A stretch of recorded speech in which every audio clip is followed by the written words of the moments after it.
Olá, tudo bem? Meu nome é João Bosco, sou professor de Física e vou continuar a apresentação do conteúdo de capacitores. Tópico 9.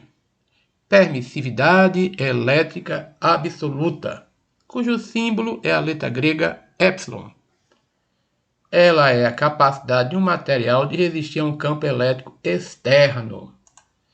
Para o vácuo, a permissividade elétrica no Sistema Internacional SI é dada por ε0, 8,8 vezes 10 a menos 12 Farad por metro. Para um material dielétrico qualquer, a gente pode definir a permissividade elétrica relativa e absoluta do material, tá certo? A permissividade relativa também é chamada de constante dielétrica do material. E a relação entre elas é simples.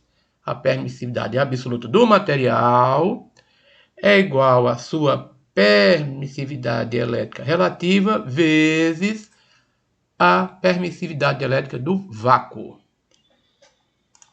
Assim, a gente pode também pensar que a permissividade elétrica de um material pode ser vista como a sua capacidade de polarizar-se em resposta a um campo elétrico aplicado e, desta forma, cancelar parcialmente o campo em seu interior. A observação também é que posso demonstrar que um Farad por metro é igual a 1 Newton por metro quadrado dividido por Coulomb ao quadrado. Bom, existe aí uma tabela com vários materiais e várias constantes elétricas. Então, por exemplo, o vácuo é 1. Por que tem que ser 1? Porque 1 vezes ε0 vai dar o próprio ε0. Então, para o vácuo, a permissividade elétrica relativa tem que ser 1. Já para todos os outros materiais é maior que 1. Por exemplo, para poliestireno 2,6, para o papel 3,5 e assim por diante. Tópico 10. Relação entre a capacitância de um capacitor a vácuo e com um dielétrico. Então, se tivermos um capacitor com dielétrico a vácuo, qual a relação dele com a colocação de um material dielétrico? Ou seja, vai permanecer com as dimensões geométricas do capacitor, só vai mudar, só vai alterar o material entre as placas. O que se verifica é que quando as placas de um capacitor a vácuo, entre elas for colocado um dielétrico, a capacitância inicial C0 passa para C, de modo que a capacitância final C vai ser igual a quem? A constante dielétrica do material multiplicada pela capacitância inicial do capacitor. Como R é sempre maior que 1, então a capacitância vai aumentar. Ok? Rigidez elétrica e tensão de ruptura, o tópico 11. Então, observe o seguinte, sempre que eu tiver um capacitor e nele aplicar uma diferença potencial entre as placas, o de AB, o que vai acontecer? Vai ser gerado um campo elétrico, tá certo?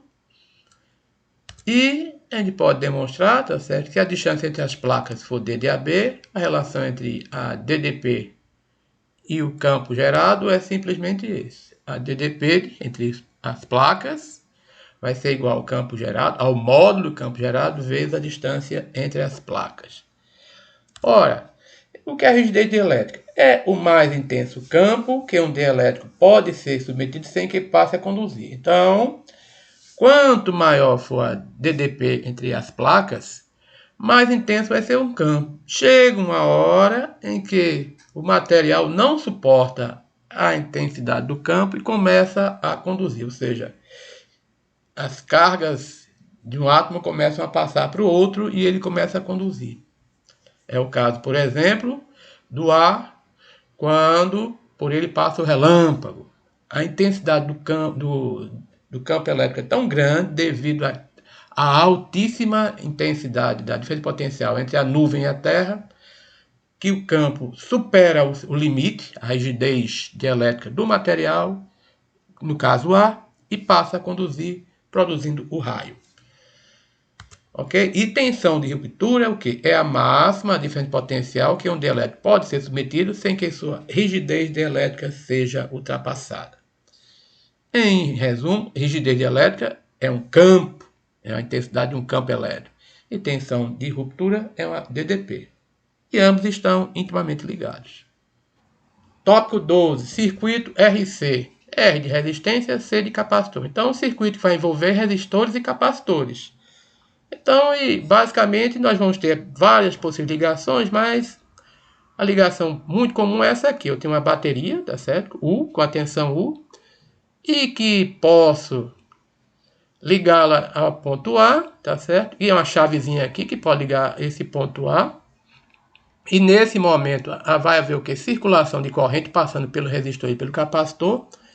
E aí é o que a gente chama de regime de carga do capacitor. A bateria está fornecendo carga para o circuito, carga elétrica, tá certo? Uma parte vai ser dissipada pela resistência e outra parte vai ser acumulada no capacitor. E quando eu pego a chave, tiro de A e coloco em B, o que vai acontecer é que a carga armazenada no capacitor vai ser então repassada para o resistor, vai ser dissipada pelo resistor. É o movimento agora, ou o regime de descarga do capacitor. Então, basicamente, o capacitor vai estar em regime de carga ou de descarga. Bom, no regime de carga, o que vai acontecer? Ele tinha uma carga inicial nula, tá certo? Vai passar o tempo, essa carga começa a subir e atinge um limite que é da capacitância do capacitor a tensão. Essa é a carga máxima, que vem diretamente da definição de capacitância. Em termos de corrente, nós temos isso aqui, a DDP nos terminais pela resistência do resistor em série é a tensão máxima. E com o passar do tempo, ela é a corrente máxima. E com o passar do tempo, essa corrente vai caindo até atingir zero. Então, aqui nós temos o regime de carga do capacitor. A carga aumenta até um limite e a corrente tende para zero, quando esse limite for atingido, depois de um tempo muito grande. Agora, o próximo regime, o de descarga. No início tem um capacitor com a carga máxima, que é C vezes U. Aí o que acontece com o passar do tempo, que ele vai descarregando, vai para zero. E a mesma coisa acontece com a corrente. No início, a corrente máxima é da tensão nos terminais do capacitor pela resistência.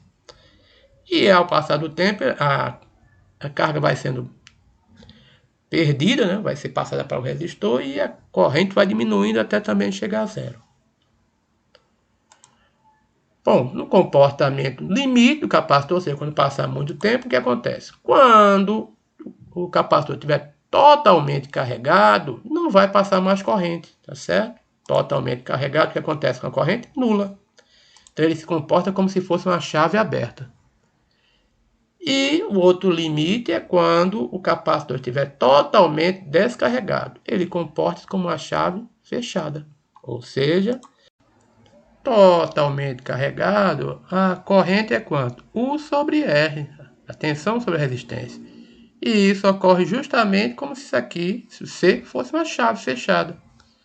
A tensão é U, a resistência é R e a intensidade de corrente U sobre R. Então, nesse caso, quando o capacitor estiver totalmente descarregado, ele vai se realmente comportar como uma chave fechada.